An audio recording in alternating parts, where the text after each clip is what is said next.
नमस्कार साथियों, मेरा नाम है सुरेंद्र सिंह और आप देख रहे हैं एसएम न्यूज। आज की सबसे बड़ी खबर मैं आपके सामने लेकर आया हूं। पूरे देश के अंदर ये खबर वायरल हो रही है। बसपा सुप्रीमो बहन कुमारी मायावती इस भारत के निर्वाचन आयोग से मिलकर आई हैं और क्यों मिलकर आई हैं वो हम लोग जानेंगे। लेकिन मैं आपको बताता हूं, ये जो खबर है सोशल मीडिया पर आग की तरह वायरल हो रही है और अखबारों की सबसे बड़ी खबर भी यही बनी हुई है। बहुजन समाज पार्टी की राष्ट्रीय अध्यक्ष बहन कुमारी मायावती भारत के मुख्य निर्वाचन आयुक्त श्री ज्ञानेश कुमार और निर्वाचन आयुक्त डॉक्टर सुखबीर सिंह सिंधु और डॉक्टर विवेक जोशी से एक महत्वपूर्ण बैठक की है। इस बैठक के अंदर बहन जी ने बहुत सारे मुद्दों पर बात करी है और आप समझिए कि इस तरीके की बैठक करीबन 4200 बैठकें हो चुकी हैं और 28,000 नेता मिल चुके हैं।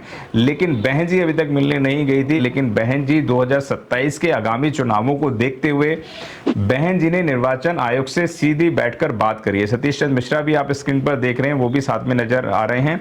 आप समझिए कि सतीश चंद्र मिश्रा पहले जाते थे, लेकिन बहन जी इस वक्त आर पार की लड़ाई में नजर आ रही है, यानी कि फेस टू फेस बात करके सीधा इन मुद्दों को सुलझाना की कोशिश कर रही हैं। बहन जी ने सीधे सीधे बात करी कि जितने भी वोट हैं वह बड़ी ईमानदारी से पड़ने चाहिए। लोकतांत्रिक देश के अंदर लोगों को जो वोट उनका जा रहा है सही जगह पर जाना चाहिए। उनकी वोटों की ठगी हो जाती है, उनके बैलेट पेपर में गिनती कितने की होती है, निकलते कितने और हैं। इस तरीके की सोशल मीडिया पर आपने बहुत सारी खबरें देखी होंगी कि घर की 10 वोट भी नहीं पड़ पाई हैं, घर की 30 वोट भी नहीं पड़ पाई हैं, घर की 20 वोट भी नहीं पड़ पाई हैं। तो इस तरीके की वोटों को लेकर भी बहन जी ने सवालिया निशान उठाए हैं। और हम आपको बता देते हैं कि बहन जी ने सीधा बैलेट पेपर से चुनाव के लिए बात करी है। ईवीएम से जब चुनाव होते हैं तो कहीं ना कहीं हैकिंग की प्रॉब्लम्स दिखाई जाती है, बैटरी कम होती है, लेकिन जब खुलती है तो पूरी चार्ज पाई जाती है। बहुत सारे सवालिया निशान बहन जी ने उठाए हैं। आपने देखा होगा सोशल मीडिया पे भी बहुत सारे ईवीएम को दिखाते हैं कि किस तरीके से फर्जी वोट पड़ते हैं। तो बहन जी ने इन मुद्दों को भी सामने रखा है और 2027 के अंदर माना जा रहा है कि जो इलेक्शन होंगे वो कहीं ना कहीं बैलेट पेपर से होंगे। उसका एक कारण है, क्योंकि कांग्रेस ईवीएम को लेकर आई थी, लेकिन जब कांग्रेस लेकर आई थी तो बीजेपी ने बहुत सारे सवालिया निशान उठाए थे और कहा था कि ईवीएम से हेराफेरी हो सकती है, बैलेट पेपर से होने चाहिए। लेकिन बीजेपी की सरकार आ गई किसी कारण से, उसके बाद फिर कांग्रेस ने भी सवाल उठाए और उसके बाद आम आदमी पार्टी ने भी सवाल उठाए और तमाम देश की जो पार्टी हैं वह भी सवाल उठाती रहती हैं। अखिलेश यादव ने भी सवाल उठाए। लेकिन होता क्या है कि आपस में कुछ ना कुछ साठ गांठ हो जाती है और उसके बाद आप समझिए कि कोई भी ईवीएम पे सवाल नहीं उठाता है। लेकिन जो 85% कहा जाता है बहुजन, वह हमेशा अपने आप को ठगा सा महसूस करता है। उसका कारण है कि सबसे ज्यादा ताकत में है और सबसे ज्यादा जो वोट डालते हैं, लेकिन उनकी सरकार नहीं बन पाती। उसका कारण यह है कि कोई नहीं चाहता कि बहुजन सिर पे पहुंचे, यानी कि वो सीएम बने और पीएम बने।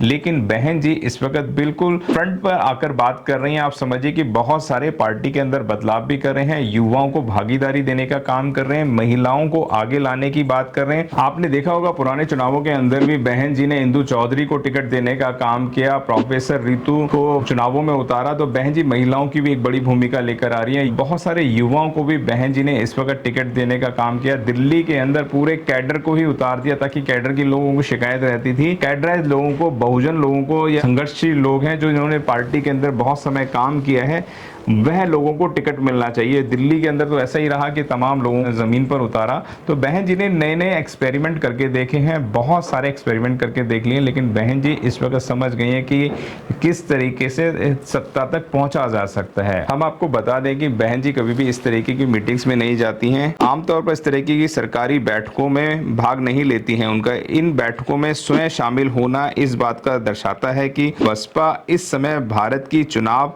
प्रणाली को लेकर कितना गंभीर है और उसे लोकतंत्र की खास बचाने की कितनी चिंता है। बीएसपी लंबे समय से ईवीएम पारदर्शिता और चुनावों को निष्पक्षता पर लगातार सवाल उठाती रही है। पार्टी का मानना है कि जब तक मतदाता का वोट पूरी ईमानदारी से मत में नहीं पहुंच जाता, तब तक लोकतंत्र अधूरा है। ये बैठक बीएसपी के लिए एक ऐसा मंच बनी जहां वह अपने विचार सीधे भारत के निर्वाचन आयोग के समक्ष रख सकी हैं। भारत के निर्वाचन आयोग से संविधान और अपने व्यापक प्रयासों का हिस्सा बताया है, जिसमें वह राजनीतिक दलों से प्रत्यक्ष बातचीत का चुनाव प्रणाली को अधिक पारदर्शिता बनाने पर बहुत सारी बातें करी हैं। तो आप समझिए कि 2027 के चुनाव बहुत नज़दीक हैं और बहन जी छोटे छोटे किसी भी मुद्दे को नहीं छोड़ रही हैं।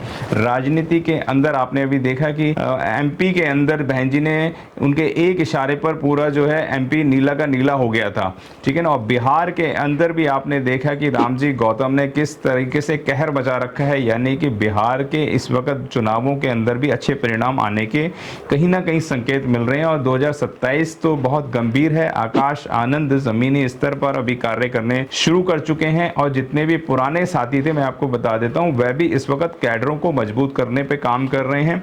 युवा साथी जमीनों पे उतर गए हैं और इस तरीके से 2027 को मद्देनजर रखते हुए बहन जी ने एक बड़ी रणनीति के तहत बहुत सारे कार्य करने शुरू कर दिए हैं। बहुत सारी बातें हैं जो सोशल मीडिया तक नहीं आ पाती हैं या सूत्रों पे नहीं आ पाती हैं, लेकिन बहन जी उन मुद्दों पर भी कार्य करने लग रही हैं।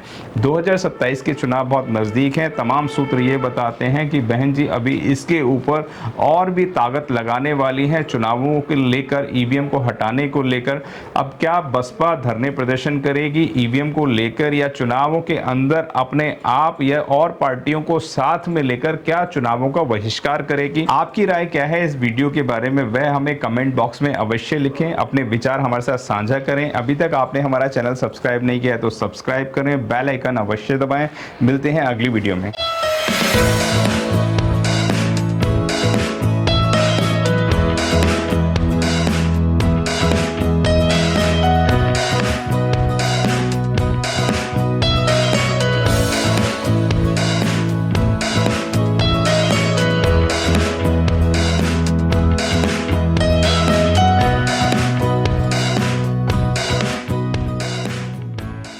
अगर आपने अभी तक हमारा चैनल सब्सक्राइब नहीं किया है तो सब्सक्राइब करें और घंटी का बटन बिल्कुल भी दबाना ना भूलें, ताकि सभी लेटेस्ट खबरें पहुंच सकें आप पे सबसे पहले।